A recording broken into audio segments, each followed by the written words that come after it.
Sairam. I hope everybody is doing well. um, my name is Herbert Hickey, and I am in the Boston area. Grew up there all my life, and I guess what I am being asked is, how I came to Swami's fold. And I think it's a very interesting story. There's a long version, short version. I will try to keep to short version.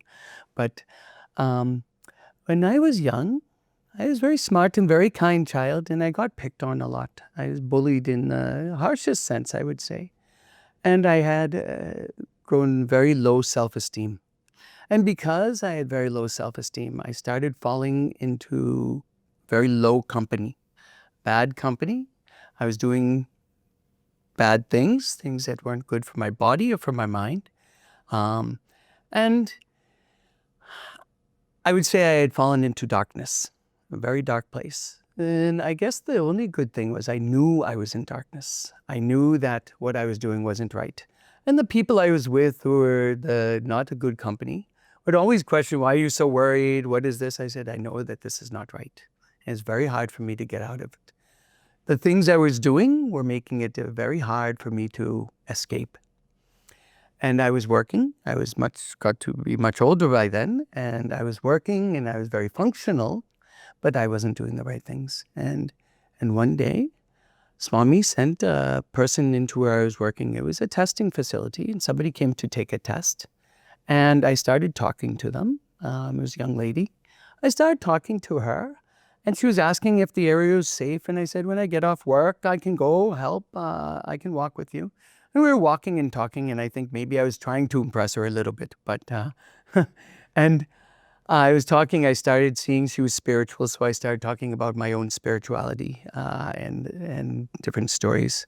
And at one point, she stopped and felt confident enough to say, I remember the words very clearly. She said, what would you say if I told you that God is walking here on earth? And I was like, I think some people would say God is everywhere, And she said, no. She said, some people believe, I believe, that God is walking this earth just like you're Jesus Christ. And so I took a deep breath and I said, in my mind, this must be an Indian thing. But I said, oh, sure. And then she took out the trifold of Shirdi Sai, Satya Sai, and Prema Sai, the picture that Swami had shown. And she said, no, this is what I am talking about. And she told me a little more. And now I was intrigued, and I also want to possibly meet this person again. I said, so she started telling me how I could, where they meet and how I could learn more. And I was like, okay, thank you. And she told me the 2 prime rules, no, take off your shoes, and men sit on one side, ladies sit on the other side. And I said, okay, sure. So I didn't go right away. And then I went, I thought, oh, maybe I will meet this person again. I went in, and of course, when you come into the hall, you can't see who's who. So I had to walk all the way into the hall to find out that that person had not come that time. But now I'm in there, and my ego, this is where ego can be helpful. My ego tells me, you can't just walk out. Everybody will know you're looking for this person. So I sat down. They were getting ready to start. I sat down next to the oldest person I could find, because I figured if I needed to rush out of the room, because I was brought up that this is what happens. People get you together and then, cult kind of thing. And so if I need to run out of the room when they start to lock the doors, I'd be faster than him. But they started singing, and I love music, and it was infectious, and I could feel even then in my questioning state that vibration, how beautiful it was. It was very hard for me. We had 3 different stamped books. We didn't have all computers back then, and trying to find these words. This old man next to me with glasses so thick was helping me. He was giving up his own devotional time to help me try to find the music, because it was so hard for me. And then, of course, the music stops, and around comes the vibhuti. The thing my mom always warned me about, the magic dust comes. But it comes very nicely. Swami has it all arranged. It comes through, and it comes to the old man before me, and he is putting it all on. And I said, if he's lived this long with this, then it can't be all bad. I took it, And if it was magic, the magic is still going. But that was when I first came. And then they were very nice. They asked for newcomers. But I'll tell you, the most beautiful thing is that after it was over, some very nice young people, YAs, came, and they all came and introduced themselves and were talking to me. And there was something about them that was very genuine and sincere. The love, the kindness was all very genuine. It was what I had given up on, what I had believed when I was young people should be like, and what I had given up on. And I went away, and I was still going back into the darkness. But while I was there, I was saying, I really want to feel that way again. And so I would come and go and come and go. And in the time, I had a few experiences. I don't know if you call them dreams, meditations, whatever, of Swami telling me different things. Like one thing, he was showing me this, we were standing on top of a hill or something. And of course, never seeing Swami, just a presence was there showing me this swervy path. And all these people lying by the way, and here I was standing here, as if this is where you could have been. This is what's happened to all these people who have followed this path. I have brought you here. And another one was, he showed me, he said, this is what you have, the life I am having. And then he showed me, this is the life you can have. Not showing me like, opening the whole gates and I see all the, like he reading the scriptures, like revealed to Arjuna or revealed to Moses. But that here is the life you know, right? And this is what we're all learning, right? This is life you've grown comfortable with, this life of darkness you've grown comfortable in. But I've shown you glimpses of this life of light that you can be in with, and you can have this all the time. And at that moment, I chose that I would try to follow this path because it felt good. I tell you, there was no guilt. Feels good. So I started going back to center more regularly. I stayed in the darkness for about several years while I was working out, but so beautiful. Nobody ever recognized or lingered on any of my faults. I'm sure people knew that I was not 100% every time I came to center, whatever. Never a word. Always inviting. Always there with, do you need a ride? Always there with the invitations to the bhajans, the house bhajans, the things like this. All love. There was nothing about any of my flawed personality. I used to pray to God. I said, God, why do you bring me to these beautiful people? Because I'm going to ruin everything. Little did I know it is untouchable. That love is impermeable. And so I say that is how I came to Swami. It is, I always say, two things. One is, I never left God, so God never left me. And the other one is, if you want to know the greatest miracle of Sri Sathya Sai Baba, it is not what he produces out of thin air. It is not, all these other things you hear in the stories and not mythology. There's nothing mythological about Swami, but all these grand things. It's the love that he has spread from himself through all his devotees. That is transformational. So I went to Parthi. I have been to Puttaparthi. I went twice. First time I went was in 2002. It was right after 9/11. That's an experience in itself, other stories. But when I went, I was still in this dark phase of my life. But again, devotee very beautifully invited me, said, come. I said, I can't afford it. He said, I'll pay you, come afterward. You pay me later. But you must go. Swami is called. Swami has told me you must go. So I went. And funny thing, a little funny side story is, I was still, though I was older, I still was very attached to my mom and listening to her. I wanted to make her happy. So I didn't want to, she wouldn't understand any of this. She's strong Catholic.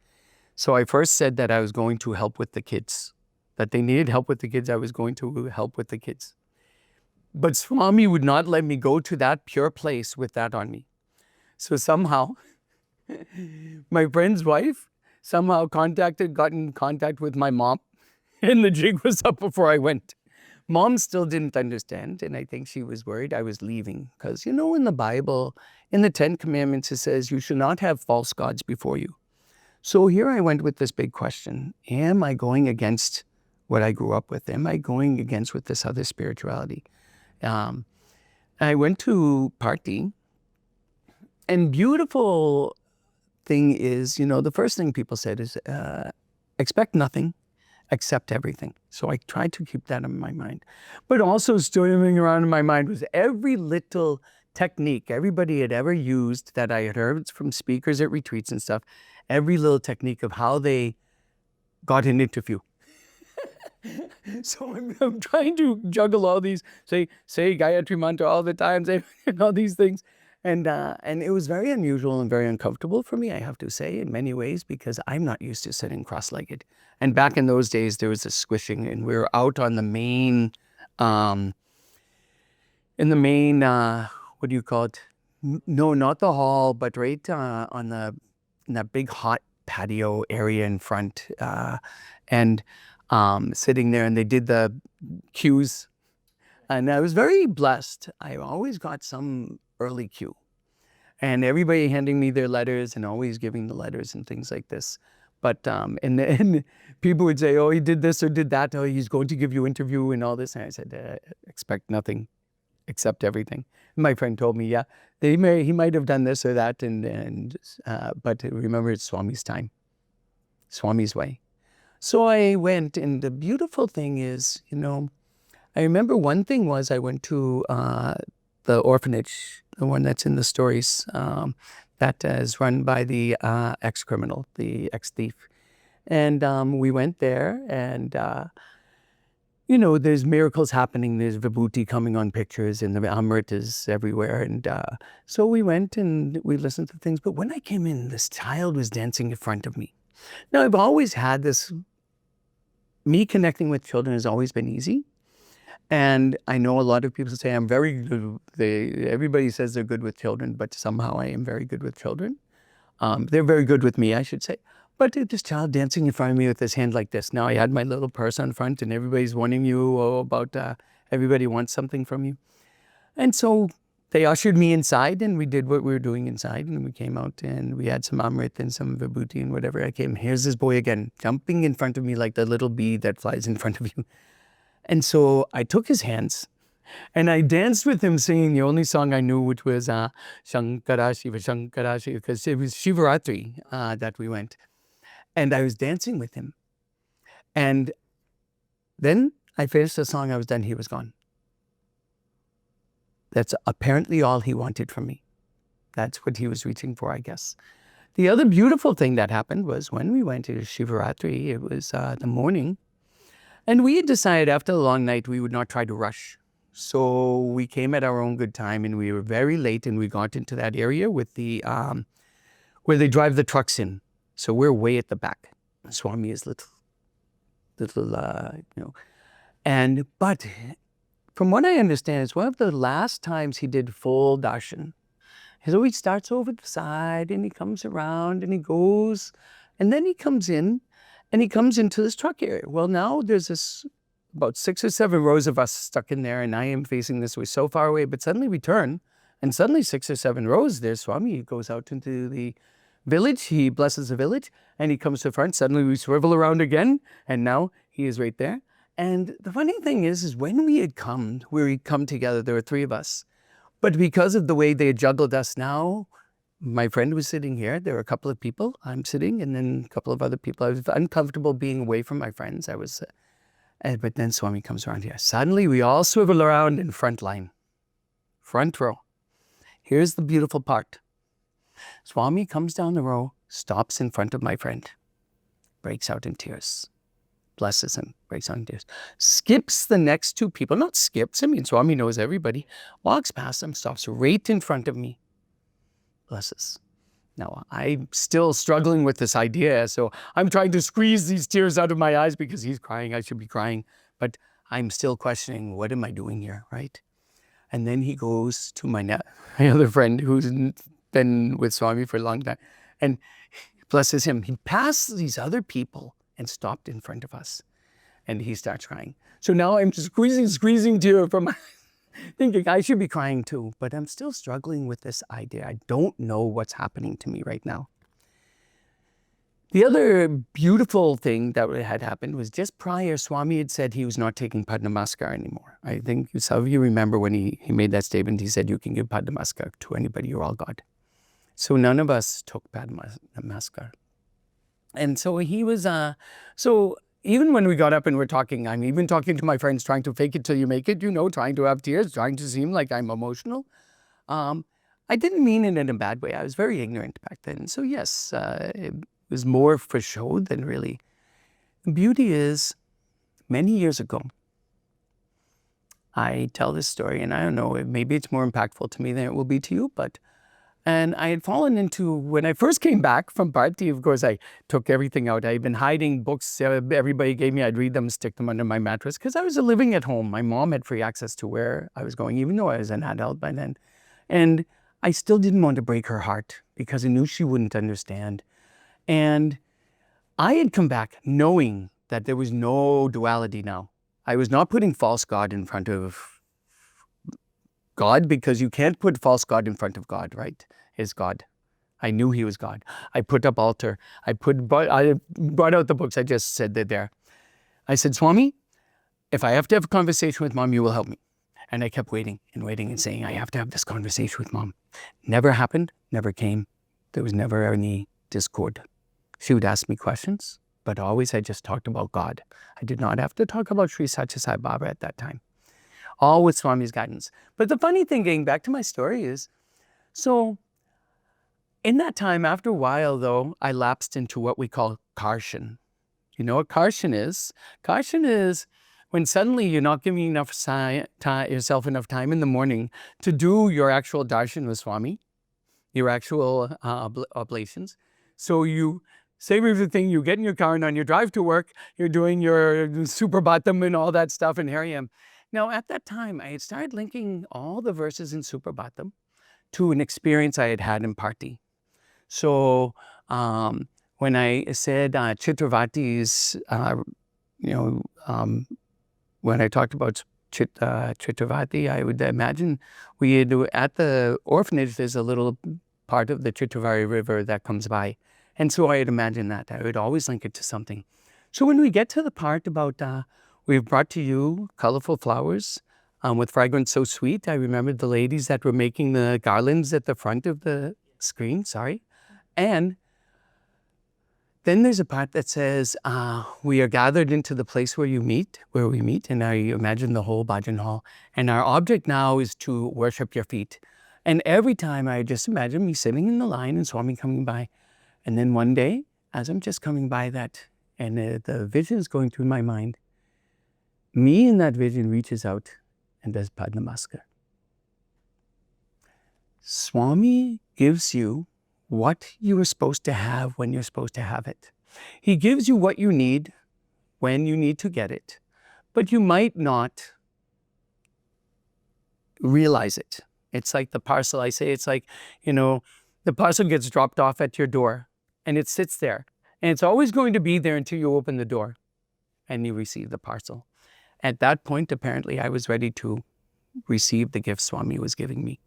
So that to me was very impactful, that it just happened. I wasn't thinking, I never thought while I'm saying this, I'm going to give Padma. It just suddenly happened in that little vision in my mind while I'm driving safely, that I took Padnamaskar.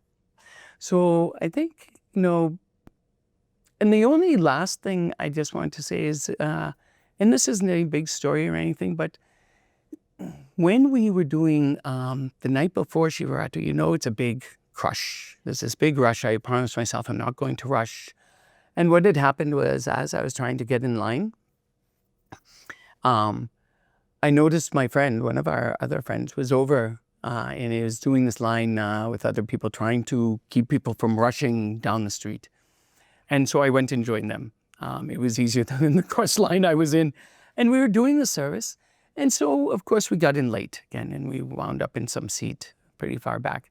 And suddenly there were these two boys next to us. And they were very nice. They'd been told they couldn't sit on the side with their aunt. So they had to come here. They were by themselves. And again, here I was, and they were children. And we talked, and they didn't speak English, but they spoke through my friend. And they wound up falling asleep on my lap. And the reason why I bring this up is because as I was flying home and I was thinking about all this talk people had about getting Swami's darshan, I realized I had his darshan many times over in that trip. With the boy dancing in front of me, we know Swami comes in many different ways. And that boy dancing in front of me, I said, why not? Because he certainly didn't keep asking me for anything after I gave what I could give. These boys coming and sitting on my lap. And suddenly that's when I first started thinking, I think Swami wants me to work with the children. So I came. I knew in the state I was in at that time that was not going to happen. But in the next few years, the dark clouds, as the song says, moved away.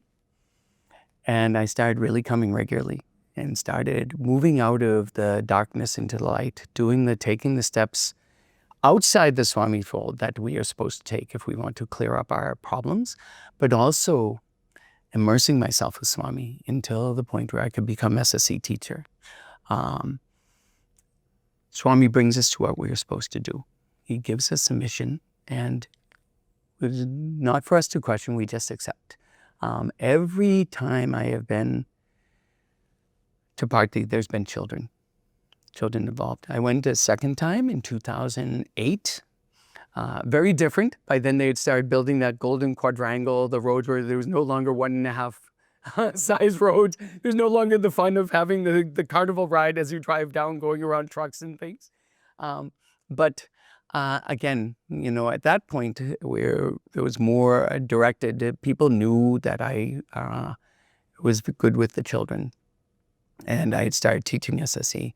And at one point, there was a beautiful moment where there was a boy who had some neurodiversity, is what we call issues, and they would not let him stay with his mom.